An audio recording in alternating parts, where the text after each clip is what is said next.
Hello, I'm reading Exodus 39, the priestly garments. From the blue, purple, and scarlet yarn, they made woven garlands for ministering in the sanctuary. They also made sacred garments for Aaron, as the Lord commanded Moses. The ephod.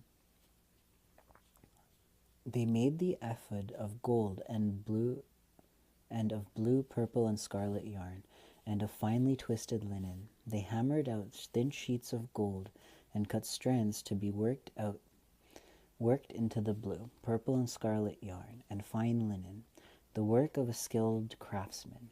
They made shoulder pieces for the ephod, which were attached to two of its corners, so it could be fastened. Its skillfully woven waistband was like it, of one piece with the ephod, and made with gold and blue, purple and scarlet yarn, and with finely twisted linen, as the Lord commanded Moses. They mounted the onyx stones in gold filigree settings and engraved them like a seal with the names of the sons of Israel.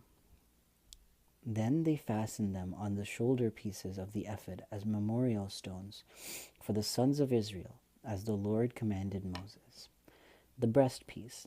They fashioned the breastpiece, the work of a skilled craftsman.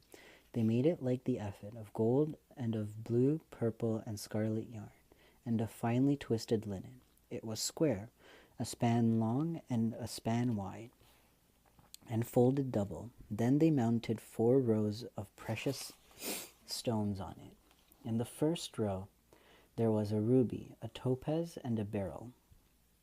In the second row, a turquoise, a sapphire, an emerald. In the third row, a jacinth, an agate, and an amethyst. In the fourth row, a chrysolite, and an onyx, and a jasper. They were mounted in gold filigree settings. They were 12 stones, one for each of the names of the sons of Israel, each engraved like a seal with the name of one of the 12 tribes.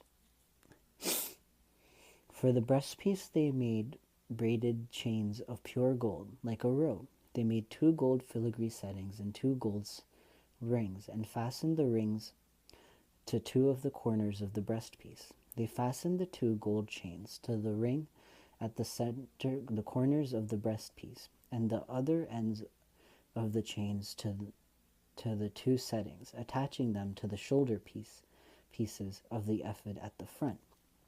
They made 2 gold rings and attached them to the other 2 corners of the breastpiece, on the inside edge next to the ephod. Then they made 2 more gold rings and attached them to the bottom of the shoulder pieces on the front of the ephod. Close to the seam just above the waistband of the ephod, they tied the rings of the breastpiece to the rings of the ephod with blue cord, connecting it to the waistband, so that the breastpiece would not swing out from the ephod, as the Lord commanded Moses. Other priestly garments. They made the robe of the ephod entirely of blue cloth, the work of a weaver, with an opening in the center of the robe like the opening of a collar, and the band around this opening, so that it would not tear. They made pomegranates of blue, purple, and scarlet yarn, and finely twisted linen around the hem of the robe. And they made bells of pure gold and attached them around the hem between the pomegranates. The bells and the pomegranates altered around the hem of the robe to be worn for ministering, as the Lord commanded Moses. For Aaron and his sons they made tunics of fine linen, the work of a weaver, and the turban of fine linen, the linen headbands, and the undergarments of finely twisted linen. The sash was of finely twisted linen and blue, purple, and scarlet yarn, the work of an embroiderer. As the Lord commanded Moses, they made the plate, the scarlet diadem, out of pure gold and engraved on it, like an inscription on a seal, "Holy to the Lord." Then they fastened a blue cord to it to attach it to the turban, as the Lord commanded Moses. Moses inspects the tabernacle. So all the work on the tabernacle, the tent of meeting, was completed. The Israelites did everything as the Lord commanded Moses.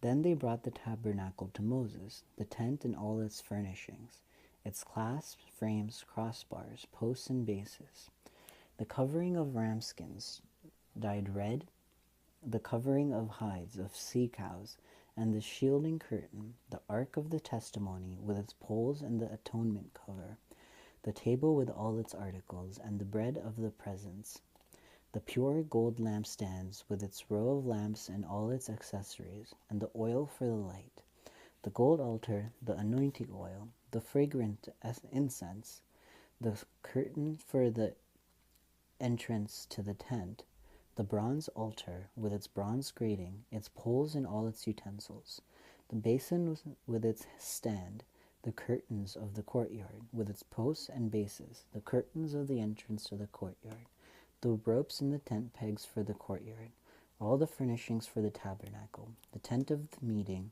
and the woven garments worn for ministering in the sanctuary, both the sacred garments for Aaron the priest and the garments for his sons when serving as priests. The Israelites had done all the work just as the Lord had commanded Moses. Moses inspected the work and saw that they had done just as the Lord had commanded. So Moses blessed them. And that's the end of that chapter. Yay! Moses blessed them.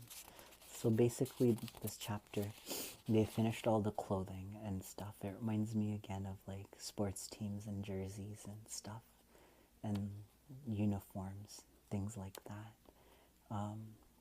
They basically finished everything, and then they got dressed, and they're all ready for their worship as God had commanded or planned.